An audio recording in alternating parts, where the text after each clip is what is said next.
ലോകബാങ്കിന്റെ പുതിയ റിപ്പോർട്ടിൽ ഇന്ത്യയിലെ 5 സംസ്ഥാനങ്ങളും കേന്ദ്രഭരണ പ്രദേശങ്ങളും അപ്പർ മിഡിൽ ഇൻകം പട്ടികയിൽ. കേരളത്തിനും സന്തോഷ വാർത്ത. ഉയർന്ന വരുമാന വിഭാഗത്തിലെത്താൻ ഇനി വെറും $26 കുറവ് മാത്രം.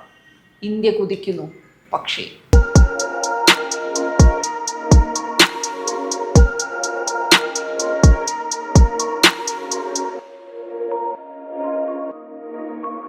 ഇന്ത്യ ലോകത്തിലെ ഏറ്റവും വേഗത്തിൽ വളരുന്ന സമ്പദ് വ്യവസ്ഥകളിലൊന്നാണ്. എന്നാൽ ഈ വളർച്ചയുടെ നേട്ടം രാജ്യത്തെ എല്ലാ സംസ്ഥാനങ്ങൾക്കും ഒരുപോലെ ലഭിക്കുന്നില്ല എന്നതാണ് ഏറ്റവും പുതിയ റിപ്പോർട്ട് ചൂണ്ടിക്കാട്ടുന്നത്. ലോകബാങ്കിന്റെ പ്രതിശീർഷ വരുമാന കണക്കുകൾ അടിസ്ഥാനമാക്കി പുറത്തുവന്ന പുതിയ വിലയിരുത്തലിലാണ് ഇന്ത്യക്കുള്ളിലെ വലിയ സാമ്പത്തിക അന്തരം വ്യക്തമായിരിക്കുന്നത്. രാജ്യം മൊത്തത്തിൽ ഇപ്പോഴും ലോവർ മിഡിൽ ഇൻകം വിഭാഗത്തിലാണെങ്കിലും ഇന്ത്യയിലെ 5 സംസ്ഥാനങ്ങളും കേന്ദ്രഭരണ പ്രദേശങ്ങളും ഇതിനകം തന്നെ അപ്പർ മിഡിൽ ഇൻകം വിഭാഗത്തിലേക്ക് ഉയർന്നിരിക്കുകയാണ്. അതായത് ചില സംസ്ഥാനങ്ങളിലെ ജനങ്ങളുടെ ശരാശരി വരുമാനം ലോകത്തിലെ പല രാജ്യങ്ങളെയും മറികടന്നുവെന്നാണ് ഈ കണക്കുകൾ സൂചിപ്പിക്കുന്നത്. ലോകബാങ്കിന്റെ മാനദണ്ഡ പ്രകാരം ഒരു പ്രദേശം അപ്പർ മിഡിൽ ഇൻകം വിഭാഗത്തിൽ ഉൾപ്പെടണമെങ്കിൽ പ്രതിശീർഷ വാർഷിക വരുമാനം $4,636 മുകളിലായിരിക്കണം.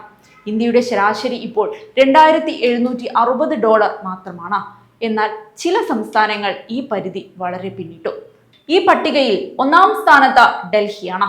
ഇവിടെ പ്രതിശീർഷ വരുമാനം $6,217 ദക്ഷിണാഫ്രിക്ക, ഫിജി, മംഗോളിയ തുടങ്ങിയ രാജ്യങ്ങളിലെ ശരാശരി ജീവിത നിലവാരത്തോട് താരതമ്യം ചെയ്യാവുന്ന കണക്കാണിത്.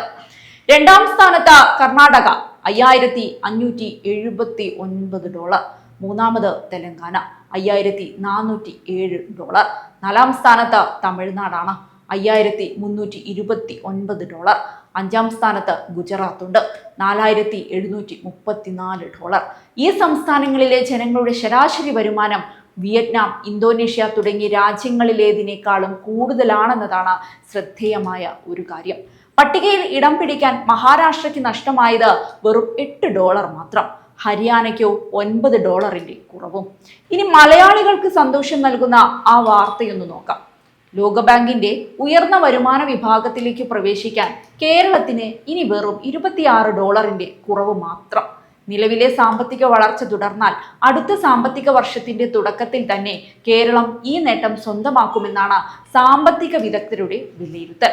പ്രവാസികളിൽ നിന്നുള്ള വൻ വരുമാനം, ഉയർന്ന വിദ്യാഭ്യാസ നിലവാരം, മികച്ച ആരോഗ്യ സംവിധാനങ്ങൾ, മികച്ച സാമൂഹിക വികസന സൂചികകൾ എന്നിവയാണ് കേരളത്തിന്റെ ശക്തിയെന്നാണ് വിലയിരുത്തപ്പെടുന്നത്. എന്നാൽ റിപ്പോർട്ട് പറയുന്ന മറ്റൊരു യാഥാർത്ഥ്യവും അത്ര സന്തോഷകരമല്ല. ഇന്ത്യയിലെ സംസ്ഥാനങ്ങൾ തമ്മിലുള്ള സാമ്പത്തിക അന്തരം കൂടുതൽ വർദ്ധിക്കുകയാണ്. വലിയ സംസ്ഥാനങ്ങളിൽ ഏറ്റവും കുറഞ്ഞ പ്രതിശീർഷ വരുമാനമുള്ളത് ബീഹാറിലാണ്, വെറും $984. അതിനു പിന്നാലെ ഉത്തർപ്രദേശ് $1,403, ജാർഖണ്ഡ് $1,470. ഏറ്റവും മുന്നിലുള്ള ഡൽഹിയുടെയും ഏറ്റവും പിന്നിലുള്ള ബീഹാറിന്റെയും വരുമാനം തമ്മിലുള്ള വ്യത്യാസം 6 ഇരട്ടിയിലേറെയാണ്. സാമ്പത്തിക അസമത്വം അളക്കുന്ന ഗിനി കൊഫിഷ്യന്റ് 1994-95 0.230 ആയിരുന്നത് 2025-26 0.261 ഉയർന്നതും റിപ്പോർട്ടിൽ ചൂണ്ടിക്കാട്ടുന്നുണ്ട്. രാജ്യത്തിന്റെ സാമ്പത്തിക വളർച്ചയുടെ നേട്ടം എല്ലാ സംസ്ഥാനങ്ങളിലേക്കും ഒരുപോലെ എത്തുന്നില്ല എന്നതിന്റെ വ്യക്തമായ സൂചനയാണിതെന്ന് വിദഗ്ധർ വിലയിരുത്തുന്നു. ഇന്ത്യ സാമ്പത്തിക ശക്തിയായി മുന്നേറുകയാണ്. പക്ഷേ ആ വളർച്ചയുടെ വേഗം എല്ലാ സംസ്ഥാനങ്ങൾക്കും ഒരുപോലെയല്ല. ചില സംസ്ഥാനങ്ങൾ വികസിത രാജ്യങ്ങളുടെ നിലവാരത്തിലേക്ക് കുതിക്കുമ്പോൾ ചില സംസ്ഥാനങ്ങൾ ഇപ്പോഴും അടിസ്ഥാന വികസന വെല്ലുവിളികളോട് പോരാടുകയാണ്. അതിനിടെ ഉയർന്ന വരുമാന സംസ്ഥാനങ്ങളുടെ പട്ടികയിലേക്ക് കടക്കാൻ ഒരുങ്ങുന്ന കേരളം സാമ്പത്തിക വളർച്ചയിലും സാമൂഹിക വികസനത്തിലും വീണ്ടും രാജ്യത്തിന്റെ ശ്രദ്ധാകേന്ദ്രമായി മാറുകയാണ്.